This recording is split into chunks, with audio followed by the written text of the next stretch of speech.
welcome to tape number 3 of Bottleneck Guitar. On this tape, I'm going to concentrate on a lot of repertoire and a few tips and techniques to help get you around in the tunings you're already familiar with, and perhaps a couple of new tunings that you've never heard before. I'll start out with a new tune that's actually got a sound of an old tune. It's rare in the world of 12-bar blues to actually come up with a blues progression that hasn't already been written, but I believe I have in this next tune. It's a tune called Old Dog Blues, and it uses a somewhat primitive chord progression, mostly just using a G chord and a D minor chord. In the early days of blues, when they first were developing the 5 chord, they didn't have it fully developed as a dominant chord, and they kind of came up with this slightly more primitive version of it.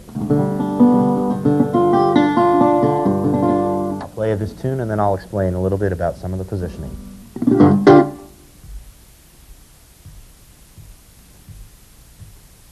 Oh, doggy, there's old dog right now.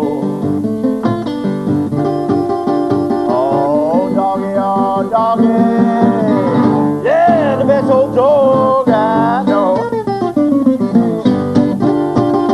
Made me feel so sad and lonesome when I think about my dog, he's getting old. Every time I go overseas, my old dog stays home and waits. Every time I go overseas, yeah, my dog stays home and waits. And no matter how long I'm gone, won't let nobody come around my place.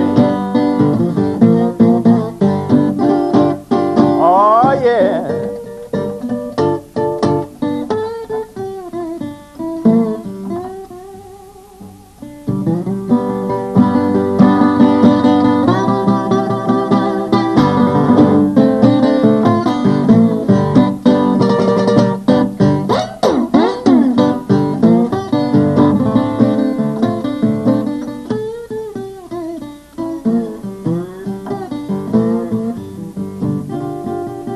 Baby, write $1 million. Yeah,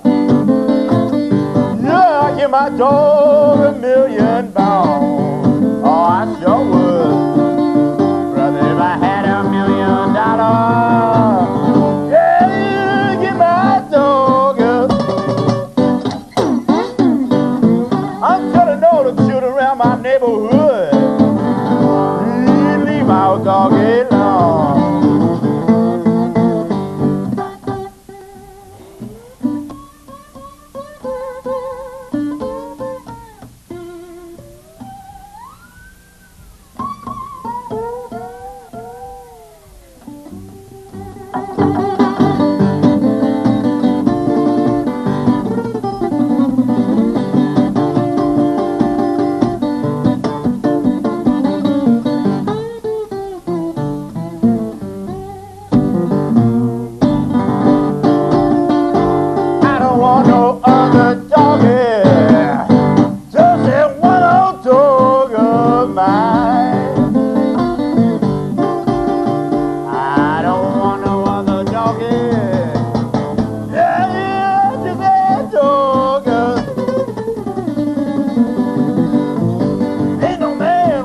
Child in this world have ever been a buddy like that dog of mine, like that dog of mine, like that dog of mine.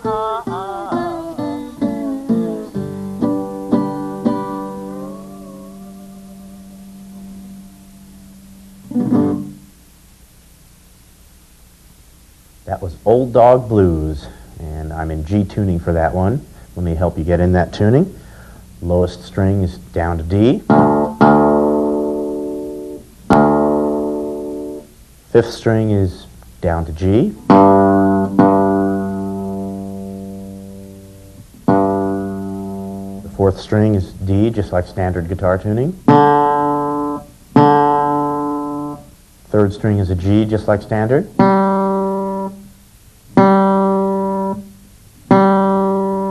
2nd string is a B, the same as standard tuning.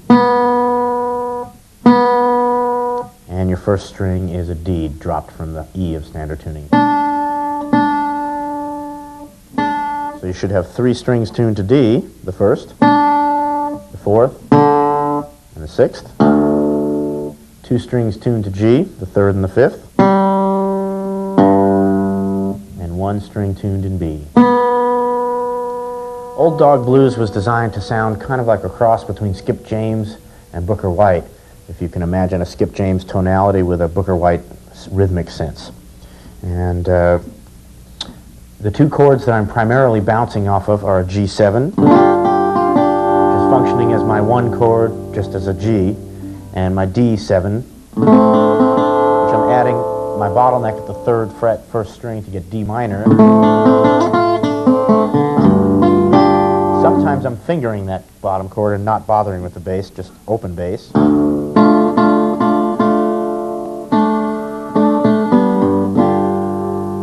So let me play you the first verse without any vocal, so you can see what I'm doing there. 3, 4.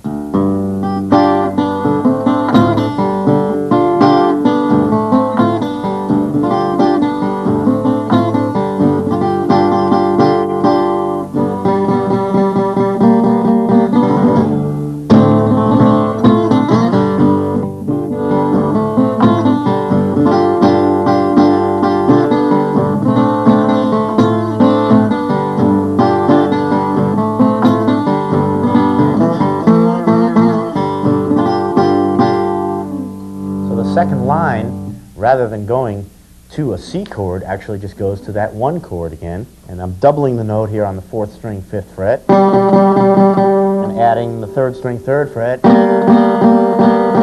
that really ugly, bluesy, tension-loaded sound.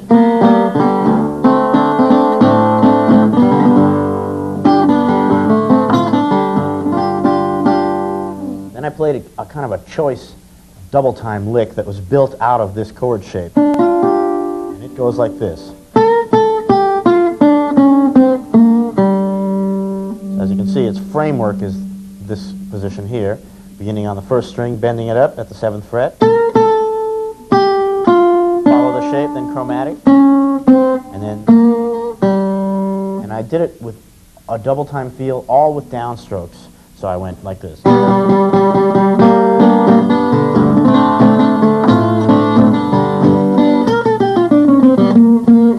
It's going to take a little bit of concentration and effort to get all that. But literally the picking sounds like this without any notes. And notice I'm using my whole arm. I really want a lot of force with that. Okay, second verse was played pretty much like the first one, with a few variations. I like to suggest double time feel when I'm in there, so I do lots of kinds of things like this.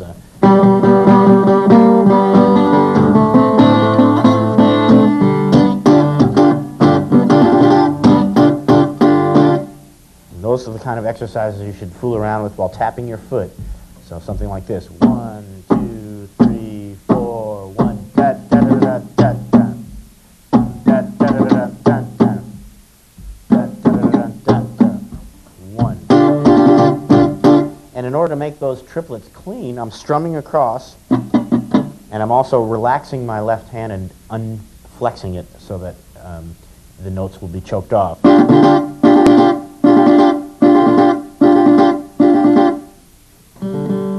Okay, and in the second verse, second line, I'm playing this position here as a substitute. I'm playing this, and I'm playing as fast as I can in triplets to get an arpeggiated tremolo kind of a sound.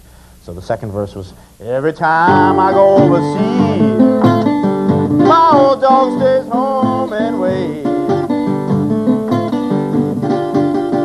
Every time I go overseas.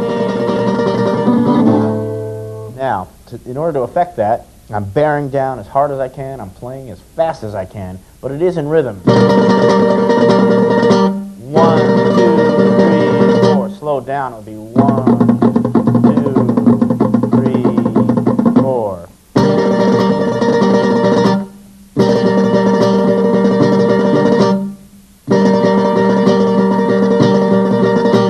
And then, partially due to excitement and partially due to really wanting that chord to sound big. I'm sweeping my whole arm. Every time I go to see, yeah, my old dog stays home and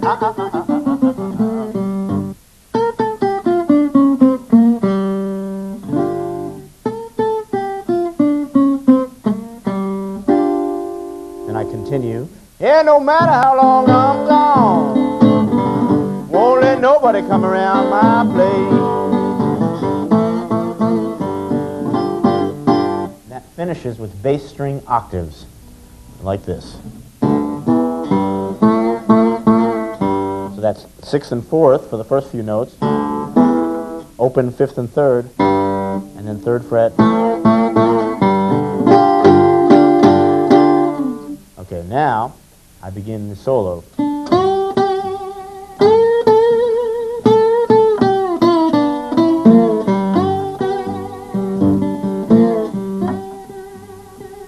Octaves. And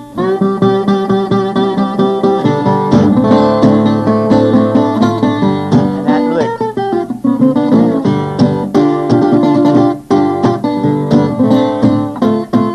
And that same melody. So that should be very singing kind of quality.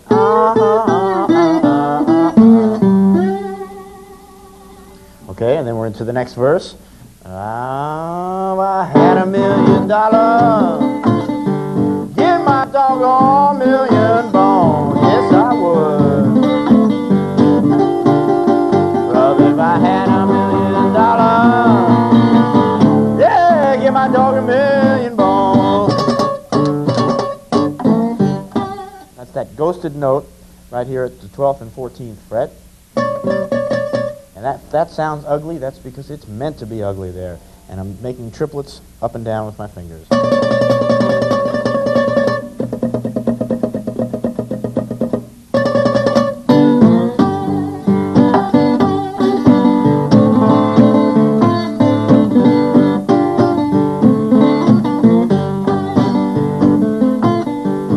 Then it's time for a quiet solo.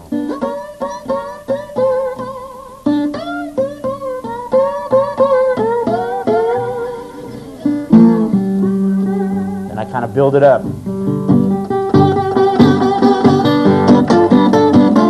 Okay, right there, I'm playing 3 versions of the D minor chord.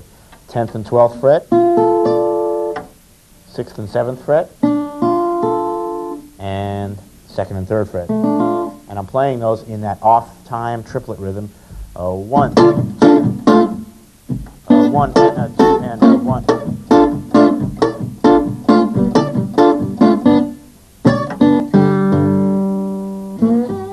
In the last verse, I'm using my arm a lot more to get a heavier bass response and just a heavier, deep groove throughout the whole thing.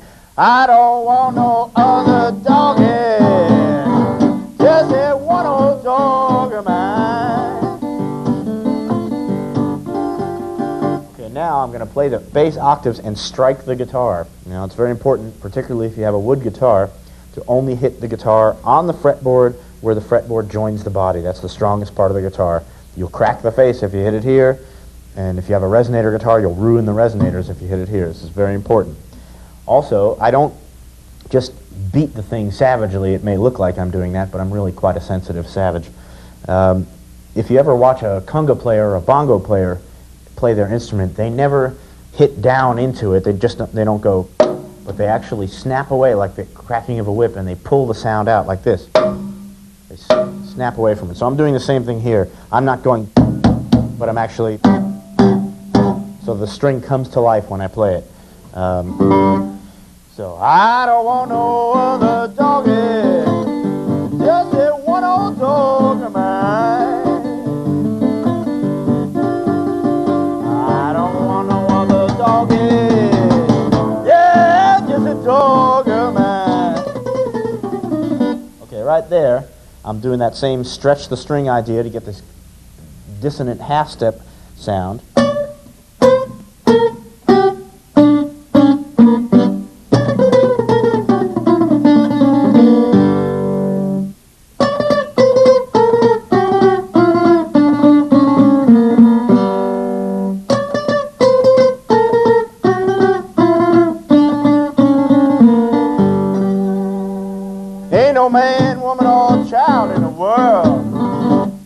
a friend like that dog of mine, like that dog of mine, like that dog. So right there, I'm just taking the D minor chord and moving it up a fret.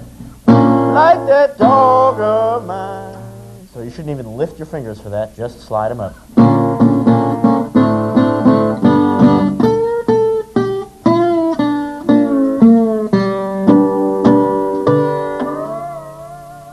And for the last harmonic, I'm hitting the 12th fret, sliding the first two strings up to the 3rd fret, getting right on at the nut.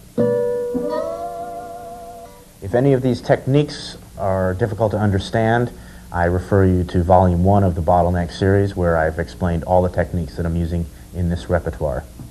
Okay, I'm going to change tunings now, go to a completely different sound. That was a Booker White rhythm with a Skip James harmony. Now let's do some other Booker White rhythms with a Booker White harmony. So I'm going to go from G to D tuning, and I can do that right here with you. Let's start with the first string stays the same. That's a D. The B string goes down to an A. The G string goes down to an F sharp. The D string stays the same, and the G string goes up from G up to A.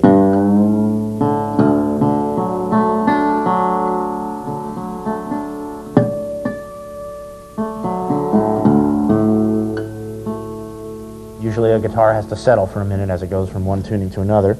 And once again, the notes from bottom to top in this tuning are now D, A, D, F sharp, A, D. Intervallically speaking, that would be 1, 5, 1, 3, 5, 1. Now this tuning's got some advantages and some disadvantages. First of all, a very quick and easy thing for you to know is that every fingering you know in G tuning, if you move it one string closer to your face, it will work in D tuning. The interval relations from string to string are the same, moved up a string.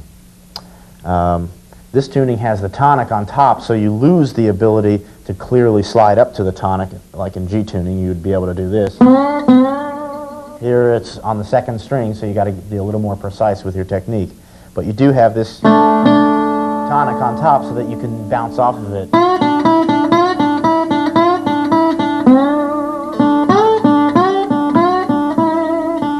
So there is a new fingerboard to learn here.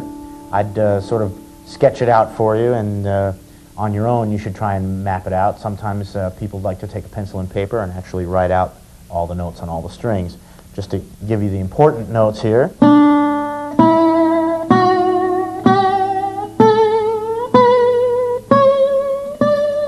Of course, there aren't a lot of blues that use the major 7th, so the dominant 7th is here. Flatted 7th, give you those notes again. Root, 2nd, 3rd, 4th, 5th, 6th, flat 7th, and root.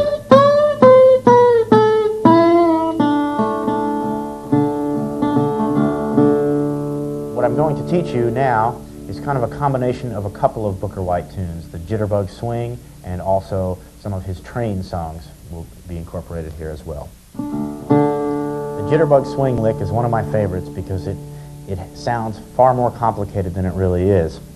There's a bit of an illusion going on there. I'm going to play it at speed and then break it down for you.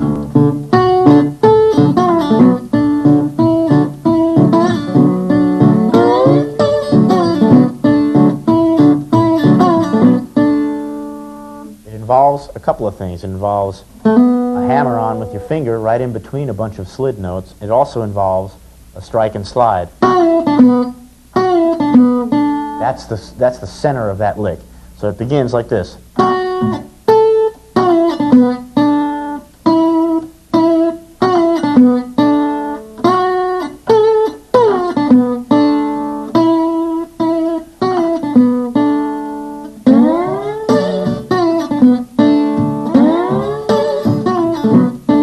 Notice that I'm keeping the sound pretty clean with damping as much as I possibly can, except when I get to the 12th fret. I like to open it up and let it buzz a little bit. And you hear that both sides of the string are making the same note, so I don't interpret that as a noisy sound, but just a musical sound. Let me play a couple of verses of the Jitterbug Swing with a vocal, and then we'll go back and analyze it a little bit.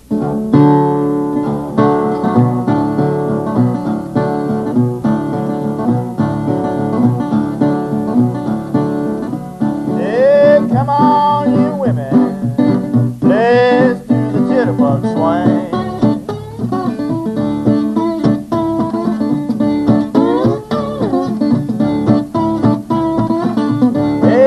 Come on, you women, let's do the Jitterbug Swing.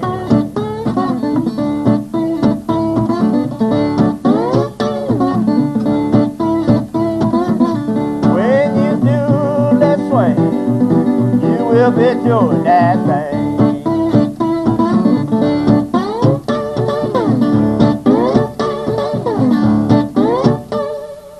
This is a primitive dance tune without a real defined structure.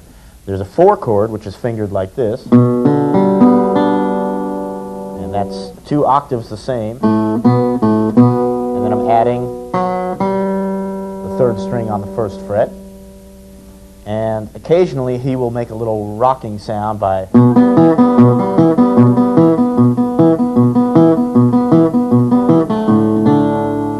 and then in between those chords he sings over this 4 chord. That's a G chord. Let's do the Jitterbug Swing.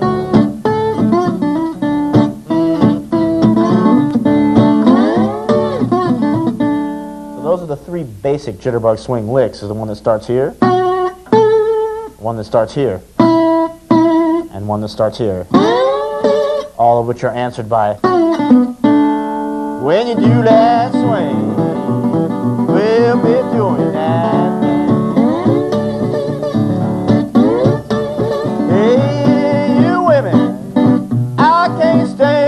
Long.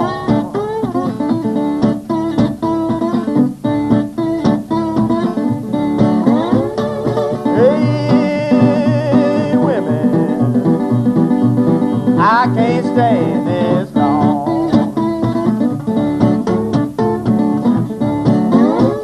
Oh, you're gonna drive me in my blood.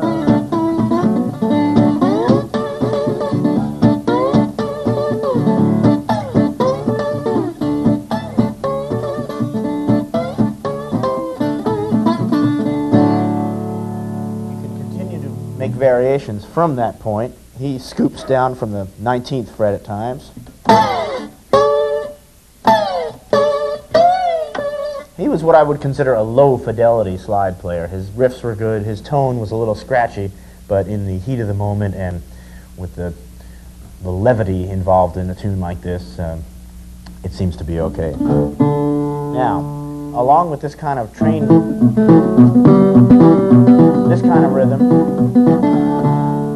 he based a lot of his train songs on this same idea, but using just these octaves against the D chord. That's the 5th and 2nd string going up and down on the 0 and 2nd fret. Now he had a technique he called Spank the Baby, and that actually involved quite a bit of illusion, because the left hand is only going like this, and the right hand is doing this. It's smacking the strings and then smacking the body and smacking the strings. When you put them together, it sounds like twice as many notes are being played than actually are.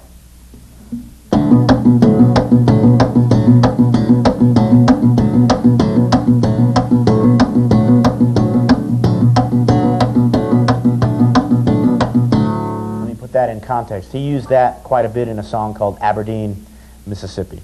And this is another example of a primitive 1-chord blues. There are no chord changes whatsoever. I was over in Aberdeen on my way to New Orleans. I was over in Aberdeen on my way to New Orleans. Those Aberdeen women told me they would buy my gasoline. They got 2 little women there that I ain't never seen.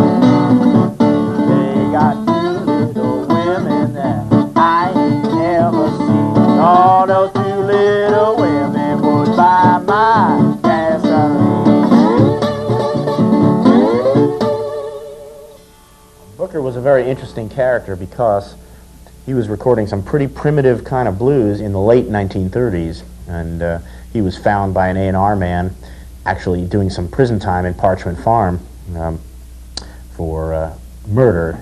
Actually, in his words, I had to burn a guy a little bit. He got in a tight corner and shot somebody to death. At any rate, they got him out of prison to make some records in 1937, and his music is very, very primitive, but highly rhythmic and pretty individualistic. He used this tuning almost exclusively. He did play a bit in G tuning, but he was not one of the greats in that tuning. I'm going to show you some of his other train time licks.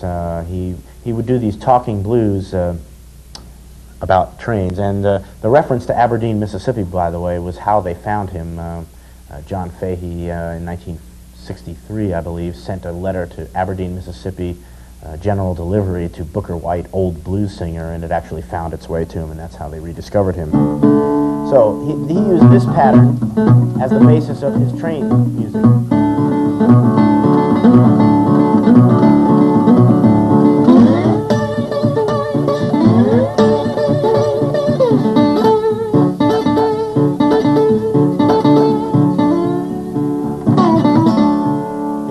His imitation of a train bell was kind of interesting. It's a rare case of hammering on with a slide. Of course, you don't hammer all the way on, or you don't tap the fretboard, but he went. So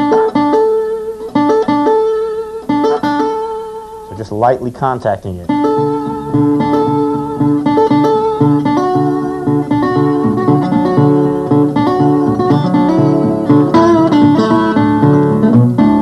This is a fun tuning to play in because you can just kind of keep time and make riffs along with it. Let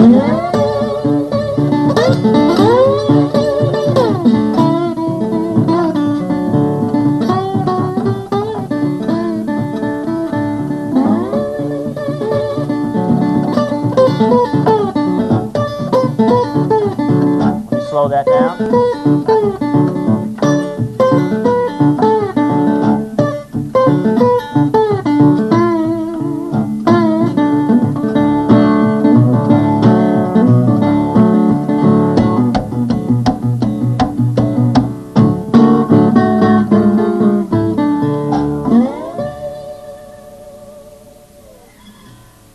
In this same tuning, Tampa Red made quite a few records.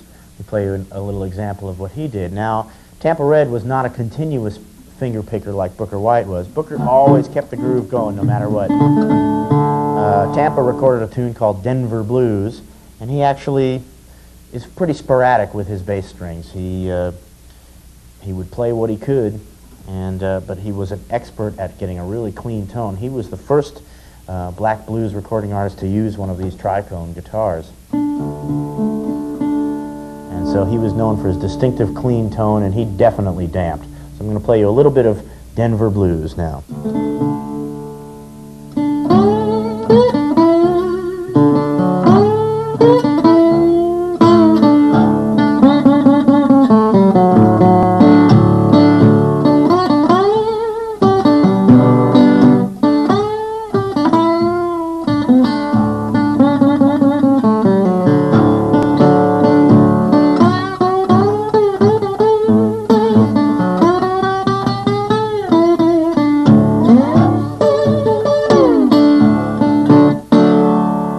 Notice during some of that he's not playing any bass at all, particularly in the G chord. He's just answering himself.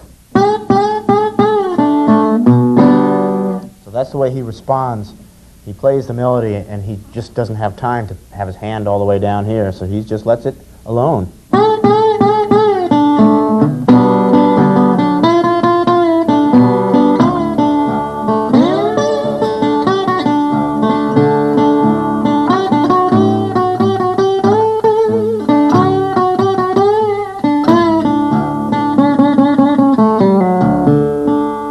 Rare case where the major 7 is used in a blues.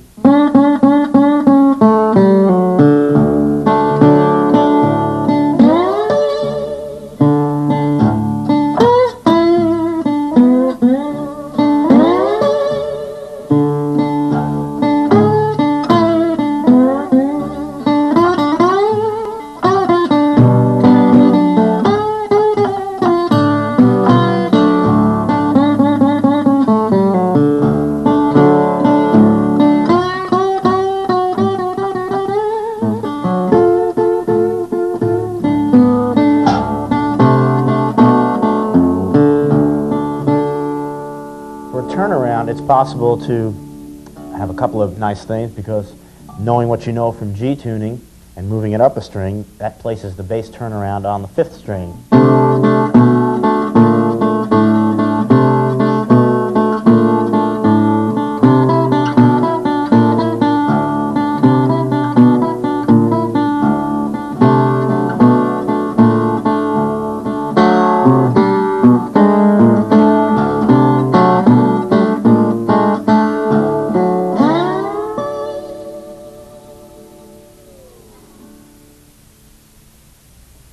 Well, the world of D tuning is nearly as big as the world of G tuning. There's a vast load of material to listen to, and I certainly recommend that you listen to complete versions of these songs by the original artists. I'm going to move now to D minor tuning. I'm trying to cover as many things for you as I can on the short time that we have. Skip James, one of my favorite Mississippi musicians, he sort of was in a state by himself. There was nobody really that sounded like him. He did not play bottleneck guitar. However, his music is so great that I've enjoyed adapting some of his tunes to bottleneck. And he was very firmly rooted in playing in minor keys. So I'm going to go to a tuning that he played quite a bit, fingerstyle, and that's D minor tuning. So I have been in D tuning, and all I'm going to do is change my F sharp to an F.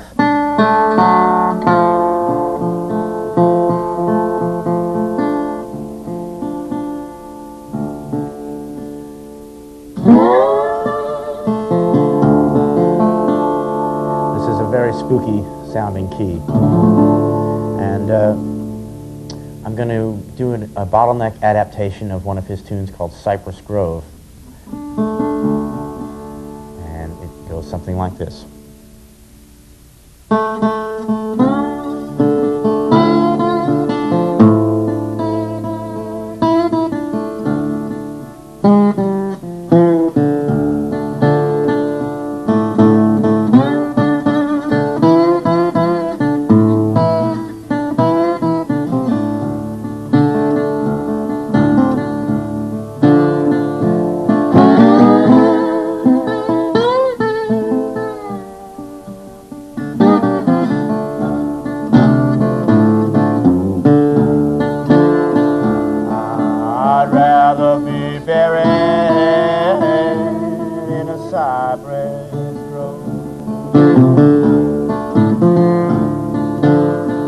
I would rather to be buried in a cypress grove.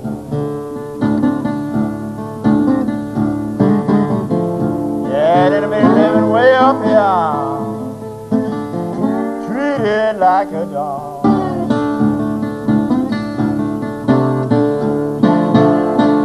Oh, when your body's aching and your bones got cold.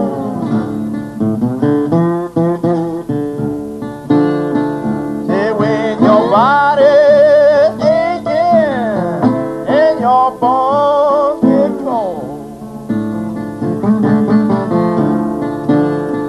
yeah, then you know you're getting ready for that cypress grove.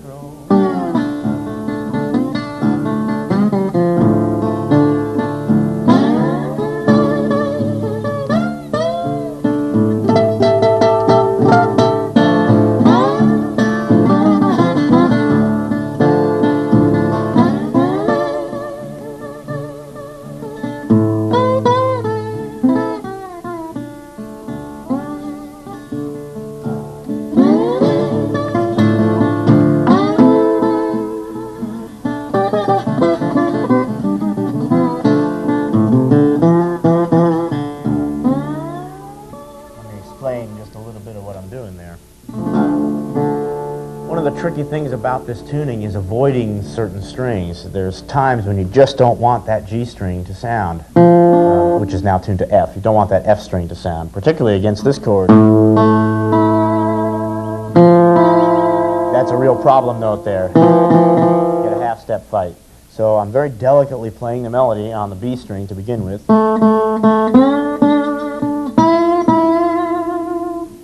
Hitting the 5th string for a bass.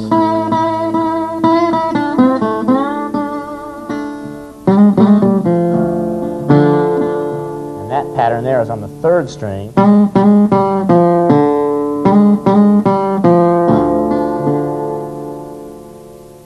And then I repeat it in octaves.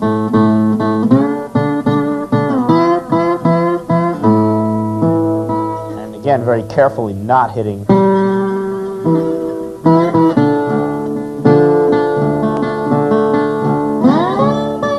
Now I can hit a full minor chord at the 7th fret.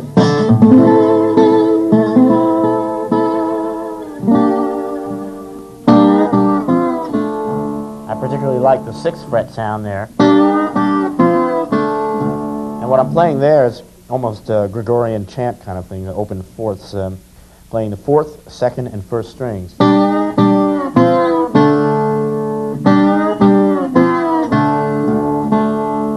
Later in the song, I'm playing that riff all the way up here. And in fact, there's no damping. I'm looking for a little more rattly sound on this one, not necessarily all that clean. And I double time that lick and extend it to include the 10th fret on my way down to repeating it at 6, 5, and 3 again. So it's something like this. Let me do that very slowly. Okay, so we'll begin up here. Open.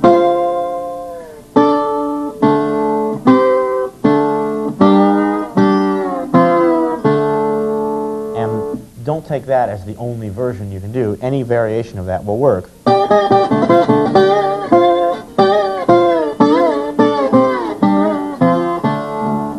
Or you can just do the bass string version of that. One thing Skip James did a lot was finger sliding like this. So that he would actually take a 2-fret slide and slide right up to an existing open string note.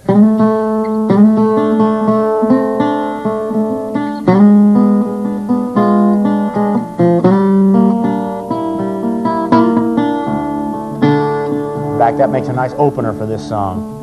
Play that again.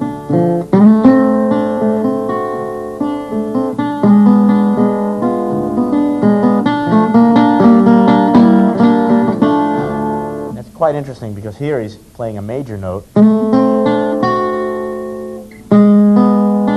diminished,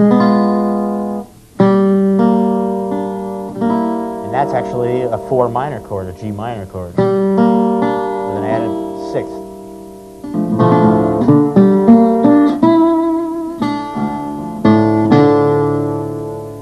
So, I believe I've covered most of the territory that I played in that version. The trick with this song is to keep it sketchy and simple and not overplay it. So I'll play it just a little more for you now.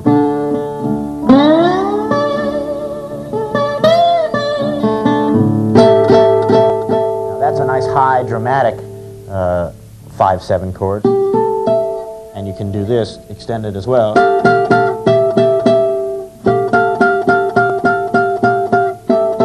And an octave lower, that would be here.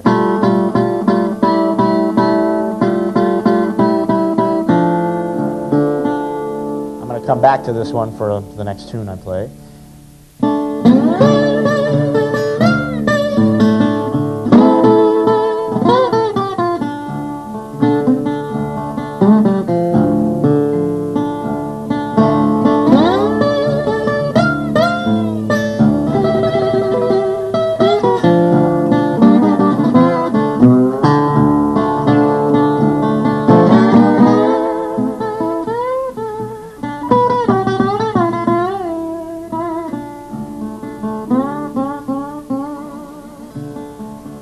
Feel obligated to play a lot of bass notes on this all the time. It can be very voice-like when you're playing breaks. For example, a nice place to just play a single note line is right after the 3rd line where you play the big minor chord. And then just... It's important to have a nice vibrato in this zone.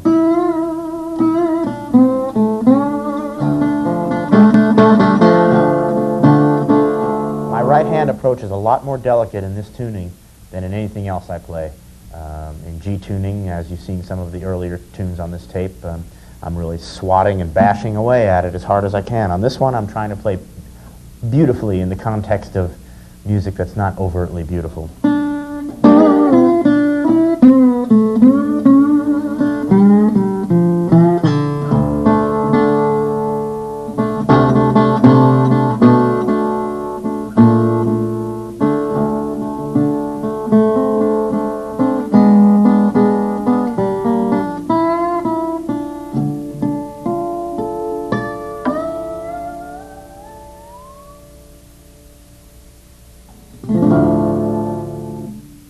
Now, another song in this tuning that I've kind of created an adaptation.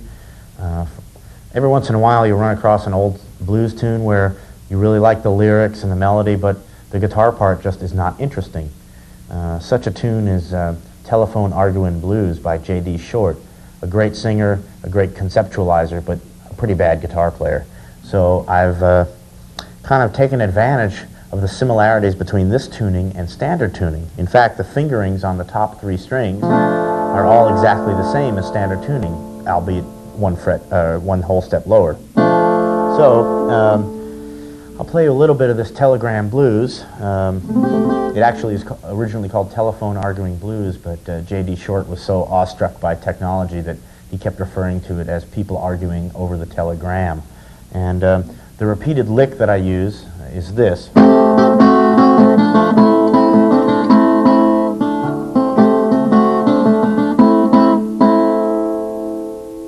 That's the main backing lick for the singing. Then I'm going into kind of an Africanized section. There were some African musicians in the 1940s that heard American blues records and decided to record some similar stuff themselves, but they were in a more modal kind of thing. So I use a lot of this. And by extension,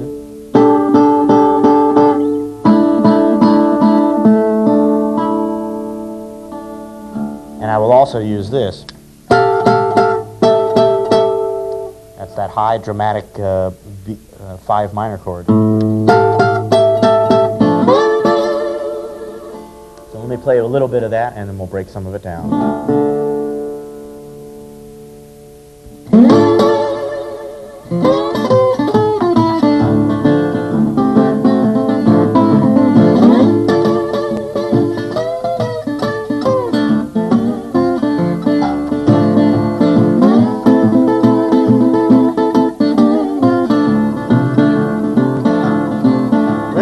So many people arguing over the telegram.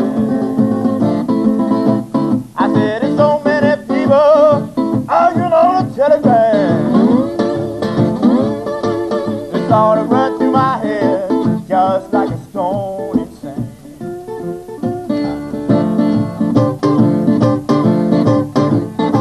Early in the morning, trying to get some news through. Early in the morning, trying to get the news over the line. Lord, I just want to talk to that baby of mine.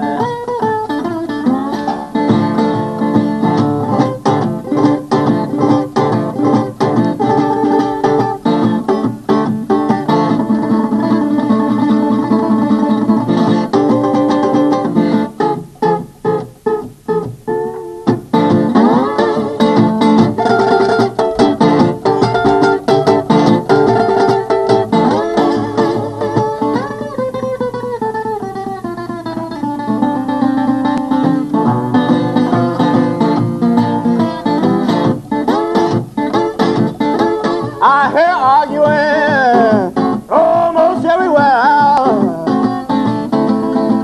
I said there's so much arguing, Lord, I hear most everywhere. I can't get a message over the line, and in these old places I tried. Yeah, I picked up the receiver, I could not get on. Man, I could not get a word. Yes, I picked up the receiver, I could not get a word. I want to talk to my home from this side of the world. I want to talk to my home from this side of the world. I want to talk to my home from this side of the world.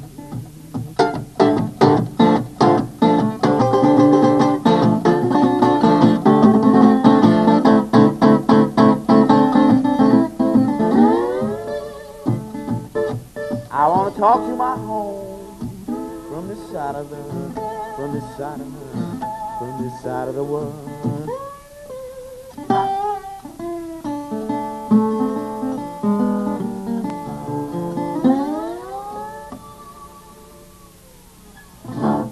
So during the little African break in there, I use this figure.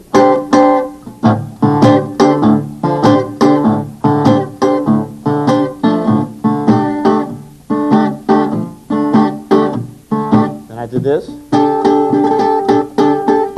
That's 9, 10, 7. The same figure down here is 4, 5, 2. The 5 chord in each verse could either be this or this. At one point I used this very lovely sound.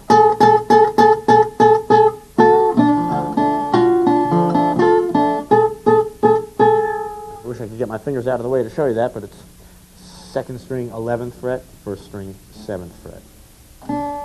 And again, the idea of this tune is not complete beauty at all times.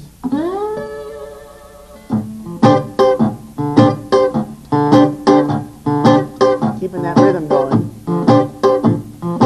And then I'm using a lot of triplets.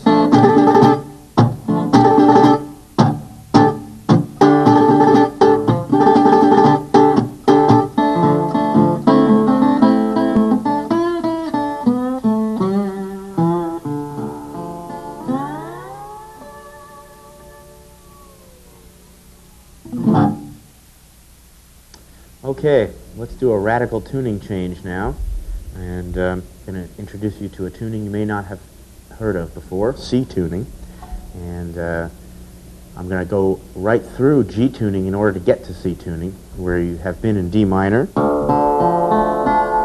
First of all, let's take the biggest risk and change the G string from F back up to G.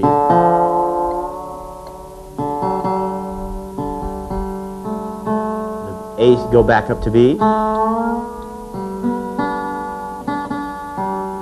and the A back down to G on the 5th string.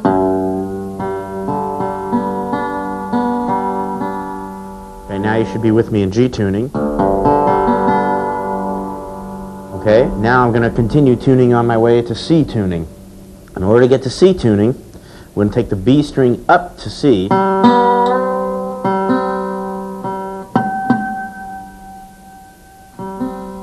I'm going to take the D string down to C.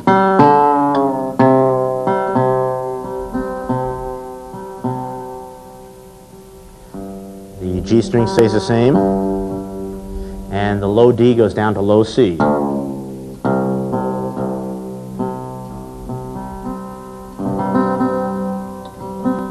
And finally, this is also can be a little risky, I've got heavy strings on here. The 1st string goes from D back up to a standard tuning E.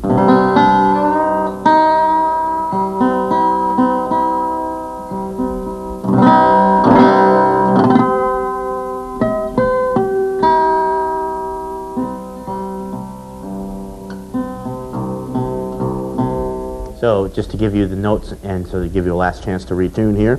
Low C, G, C, G again, C, and high E.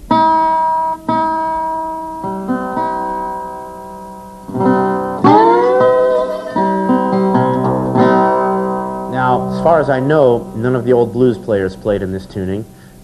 I learned this tuning when I was a young guy by listening to a John Fahey record, actually. Credit where credit is due. However, I think it does come from old banjo tunings, if I'm not mistaken.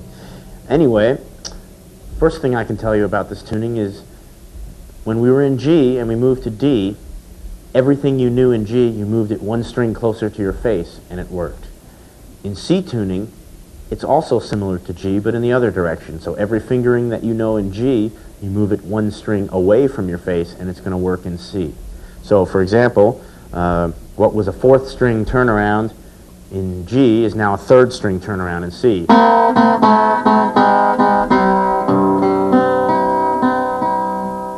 Probably the oddest thing about this tuning is having the major third on top. It's a string fret relationship that you probably don't have memorized yet.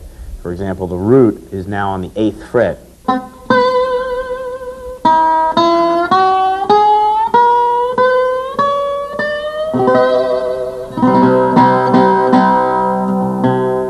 I like this tuning a lot. It's very sweet.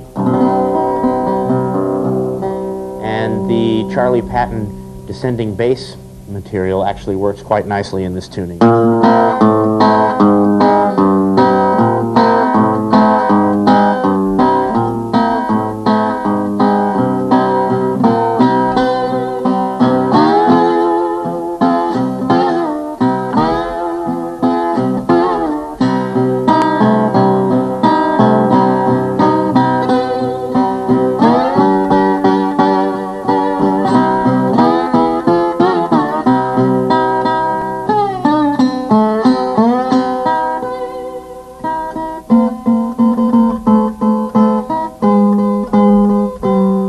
Get the Robert Johnson turnaround in this zone here.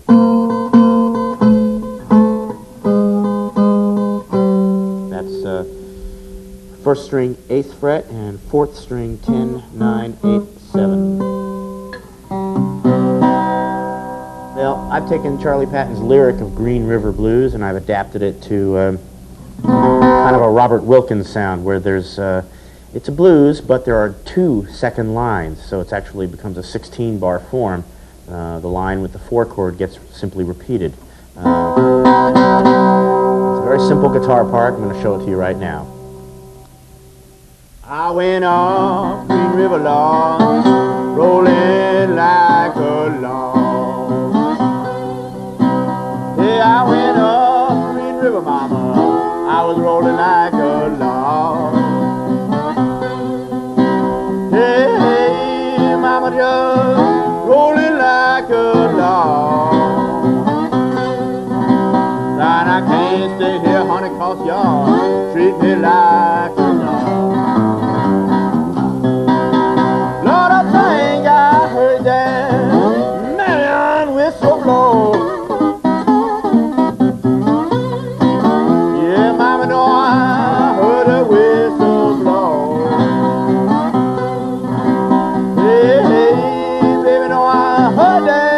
Blow. And it blows just like mine. Mama's getting on board.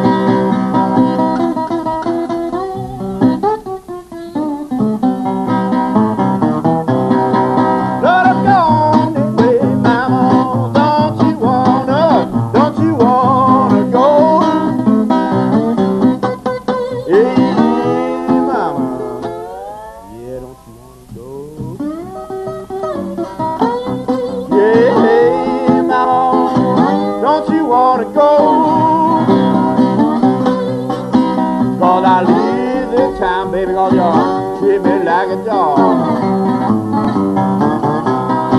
I went down, rolling like a log. Yeah, I was rolling like a log. Hey, hey, mama, just rolling like a log. And I can't stay here, baby, 'cause y'all treat me like a, treat me just like a dog.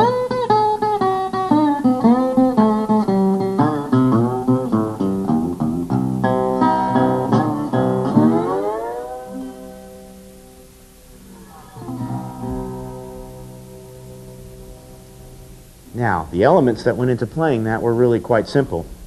A lot of time I'm just keeping time on the open chord.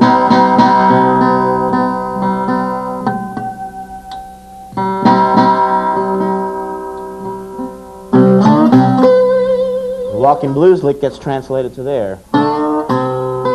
Playing it in octaves down on the 3rd fret, and then single note there. Rarely do I go across all 6 strings.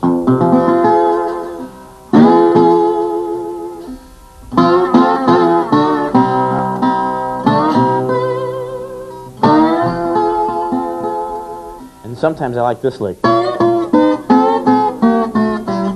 That's a very easy lick that sounds more impressive than it is. If I play it in straight time, it's 11. It's the 3rd and 1st and 3rd strings on the 11th, 10th, 8th, 6th, 5th, 3rd, 2nd, 1st, 0. And then I syncopate it like this.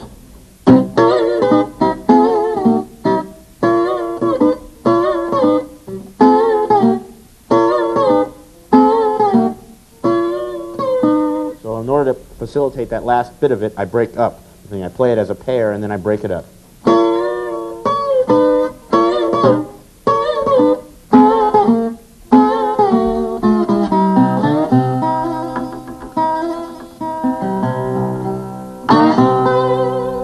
For the 5 chord, I make sure I've got my 5th string open.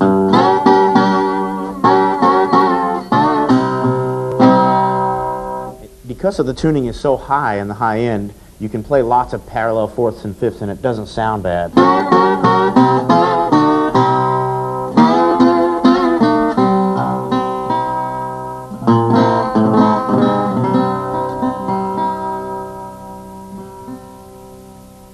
For the harmonics on the F chord, I went like this. Or you can do it as an F7, just go up to the 11th fret.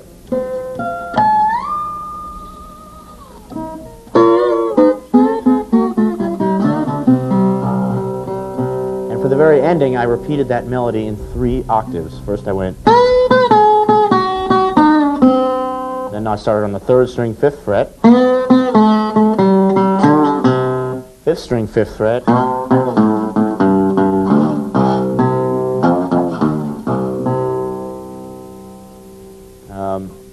I would recommend using pretty heavy bass strings for this tuning. I've got a 59 on here and it's barely heavy enough to get the low C.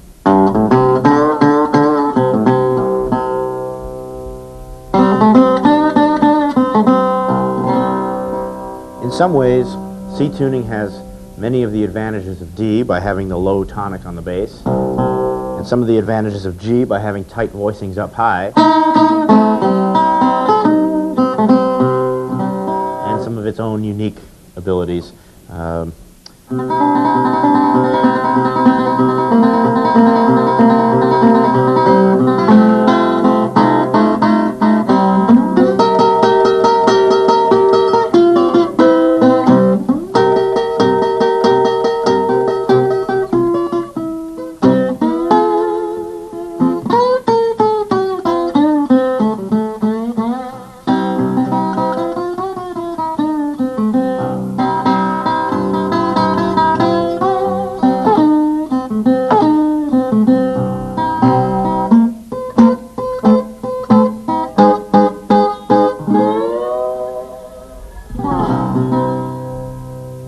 Okay, I'm going to switch guitars now, and we'll do a little bit of slide and standard tuning. Now, I rarely play slide in standard tuning, but here at Homespun Tapes, apparently we've had some requests from people wondering if it's possible to do that. I would consider it kind of a luxury item for standard tuning because it's difficult to maintain fingerings in the normal positions and play slide. So what I'd use it for is just an additional voice here and there, mostly on the first 2 strings, and I treat them as if I was in some sort of an open tuning. There's a real great old blues that Charlie Patton played. He probably started playing it around 1907 or so, and he was quite a young fellow and kept it as a mainstay of his repertoire for over 30 years. It's the Pony Blues.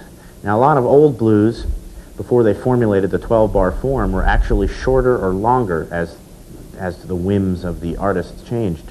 And it was only when musicians started playing together that the convention of the 12-bar blues was strictly formulated. Pony blues is one of the few 11-bar blues that you can play without it really sounding like a mistake. If you listen to Robert Johnson's records, quite a few of his 12-bar blues are actually 11 bars, but if you play them today that way for a modern audience, they'll think you're making a mistake. With Pony blues, that's not the case. It's also a primitive blues harmonically. There is no 4 chord on the second line, it's just the 1 chord repeated again. And the 5 chord, the B7, is really primitive. So let me play it for you. I'll put in some bottleneck on the first 2 strings here and there, and then we'll break it down for you.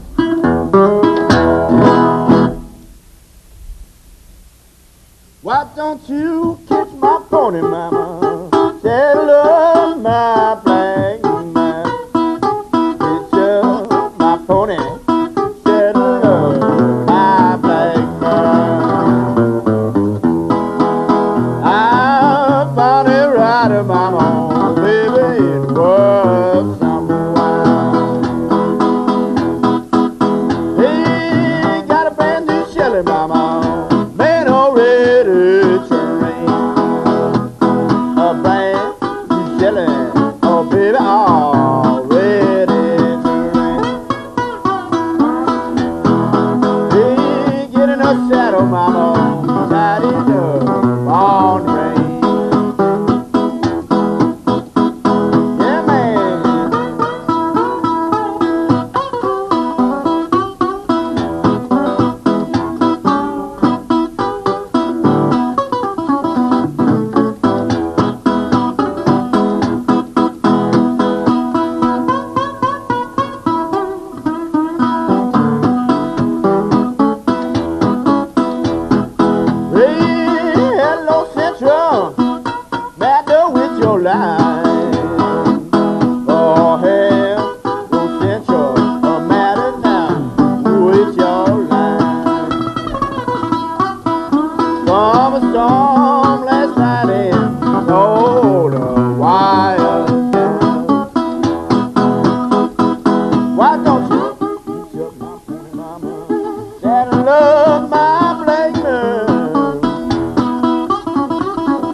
So as you can see, Pony Blues is a very primitive and rude sounding kind of piece of music there, and the slide is only used just here and there to decorate it a little bit. The most interesting thing about that song is what happens at the 5 chord. This is really barely a chord here. And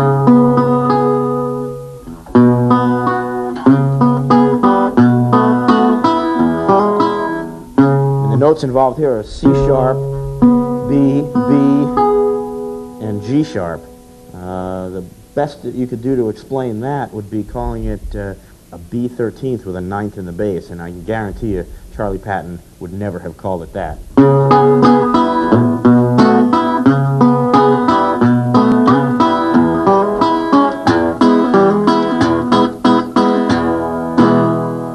Let me do that riff again and look at the right hand.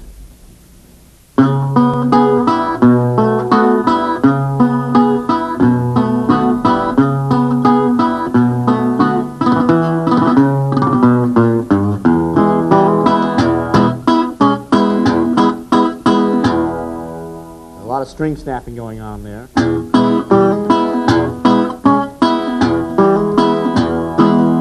At the opener of the tune, I'm using some funky ghost notes way up at the top here. 3rd and 2nd string. And then 2nd and 1st string. And with the vocal, it makes sense. Why don't you catch my pony, mama? Saddle up my black man. Catch up my pony, saddle up my black man. And at the ascending bass line is...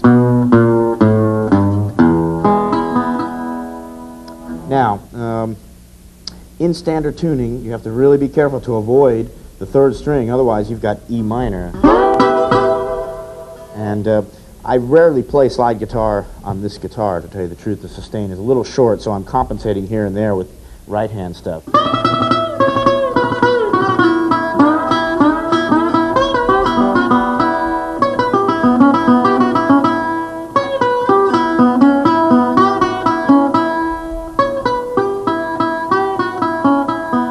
There's a very interesting relationship between these two notes and these two notes.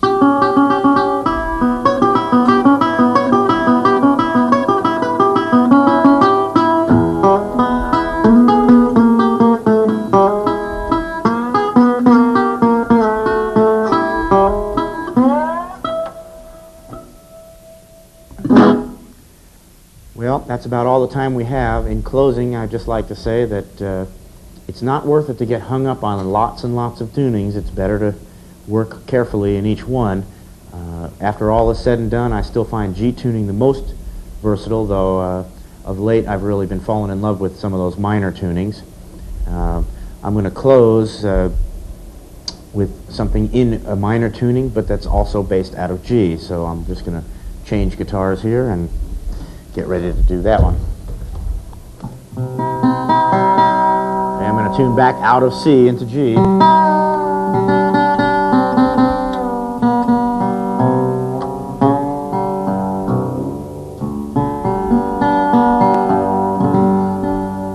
once again, to get from C to G, you tune the high E down to D, the C down to B,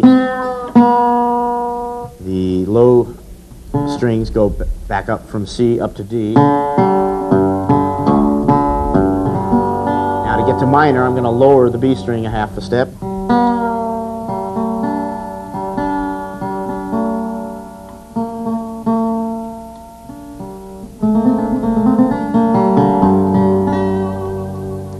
And I'm going to play a little tune that I call a tribute to Skip James, a little tune called Bentonia. I'd like to thank you once again for your interest in homespun tapes, and in this tape in particular. I'm hoping that you'll work with it a lot, rewind the tape to the various sections, but I cannot strongly enough recommend the value of listening to the original recordings by the original artists on these tunes.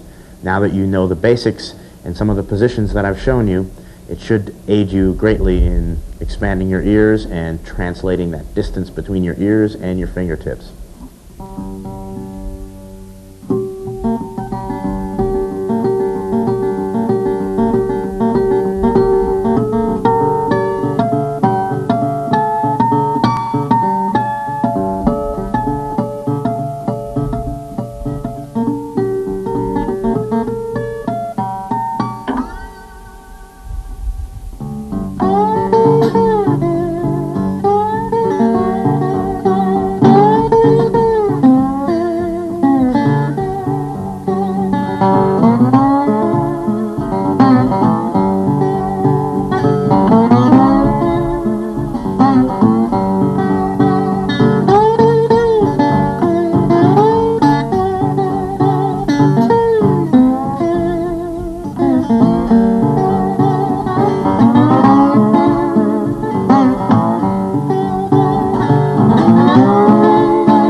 Bye.